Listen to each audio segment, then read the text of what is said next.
Yes, mpendwa mtazamaji wa PC Online TV, tulikuwa shuhuda wa tamasha kubwa la Children of Faith ambalo lilifanyika hapa Kigamboni Maweni. Tulikuwa na mwanzilishi huduma hii, tutamsikia.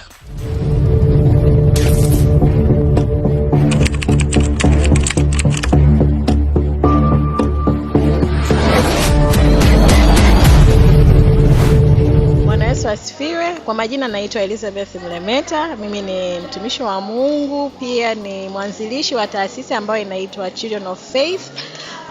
Pamoja na kanisa la Winners Chapel International Kigamboni ambayo iko hapa Maweni.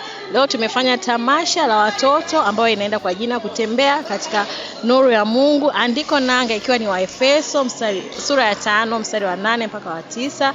Kusudi hasa la tamasha hili ni kwamba huwa tunaifanya kipindi cha mwezi wa 6. Mwaka jana tulifanya mwezi wa 6 2025 tarehe 29, na mwaka huu tumefanya leo ambayo ni tarehe 28 mwezi wa 6, na kusudi hasa ni kwa ajili ya kuwakutanisha watoto katika kipindi hiki cha likizo, kuandaa kwa ajili ya tamasha. Kwa kupitia maandalizi hayo wanakuwa wanajifunza neno la Mungu, wanajifunza kuimba, maigizo, pia wanakuwa tunapata fursa ya kuona vipaji vyao na kuvichochea.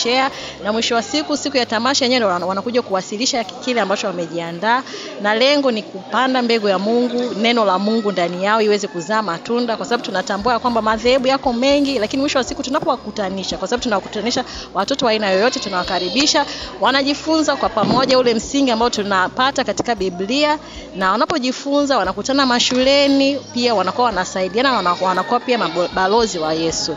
Kwa hiyo ndio kusudi hasa la tamasha hili, na tunatumaini kwa neema ya Mungu mwakani mwezi wa 6 kipindi kama hichi wakiwa likizo tutakuwa na tamasha nyingine, na tunawakaribisha wote kuja kushiriki hapa Winners Chapel International Kigamboni. Karibuni sana.